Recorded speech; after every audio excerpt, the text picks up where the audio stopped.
വയനാട്ടിൽ കാട്ടാന ആക്രമണത്തിൽ കൊല്ലപ്പെട്ടവരുടെ വീടുകൾ CPIM കേന്ദ്ര കമ്മിറ്റി അംഗം KK ശൈലജ ടീച്ചർ സന്ദർശിച്ചു. പാക്കത്ത് പോളിന്റെയും പടമലയിലെ അജീഷിന്റെയും വീടുകളിലാണ് ടീച്ചർ എത്തിയത്.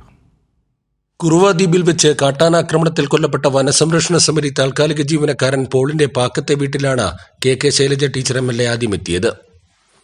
ഭാര്യയെയും മകളെയും കുടുംബാംഗങ്ങളെയും ആശ്വസിപ്പിച്ചു. വന്യമൃഗശല്യത്തിന് ശാശ്വത പരിഹാരം കാണണമെന്ന് കുടുംബാംഗങ്ങൾ ആവശ്യപ്പെട്ടു. സംസ്ഥാന സർക്കാർ ആവശ്യമായ നടപടികൾ സ്വീകരിക്കുന്നുണ്ട്. കേന്ദ്ര സർക്കാർ കൂടി പ്രശ്നപരിഹാരത്തിന് ആവശ്യമായ ഇടപെടൽ നടത്തണമെന്ന് KK ശൈലജ ടീച്ചർ പറഞ്ഞു. ജീവികൾ കൂട്ടത്തോടെ നാട്ടിലേക്ക് ഇറങ്ങി വരുമ്പോൾ നാട്ടിലെ ജനങ്ങളുടെ സുരക്ഷയാണ് നമ്മളെ സംബന്ധിച്ചിടത്തോളം ഏറ്റവും പ്രധാനം. ഓരോ പ്രശ്നമുണ്ടാകുമ്പോഴും സർക്കാർ എന്താണ് പ്രതിവിധി എന്നുള്ളത് അന്വേഷിക്കുകയും പ്രതിവിധി കുറേയൊക്കെ ചെയ്യുകയും ചെയ്തിട്ടുണ്ട്. ആനയെ വെടിവെക്കാൻ കാണുമ്പോൾ ഉടനെ തന്നെ വെടിവെക്കാൻ വനപാലകർക്കും പറ്റുന്നില്ല.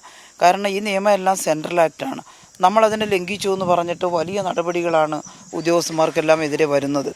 അപ്പോൾ ഈ സെൻട്രൽ ആക്റ്റിൽ നല്ല ഭേദഗതി വരുത്തിക്കൊണ്ട് കേന്ദ്ര ഗവൺമെൻറ് ജനങ്ങളുടെ ജീവിതം, സാധാരണ മനുഷ്യരുടെ ജീവിതം സംരക്ഷിക്കാൻ ആവശ്യമായ സഹായകമായ നടപടികൾ സ്വീകരിക്കണമെന്ന് നിരന്തരമായിട്ട് നമ്മൾ ആവശ്യപ്പെടുന്നു.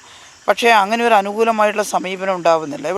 തുടർന്ന് പടമലയിൽ കാട്ടാനാക്രമണത്തിൽ കൊല്ലപ്പെട്ട അജീഷിന്റെ വീട്ടിലെത്തി കുടുംബാംഗങ്ങളുമായി സംസാരിച്ചു. CPIM ജില്ലാ secretary P. Gagarin, Pulpally area secretary MS Suresh Babu, Mananthavady area secretary PT Biju തുടങ്ങിയവരും ഒപ്പമുണ്ടായിരുന്നു. കൈരളി ന്യൂസ്, വയനാട്.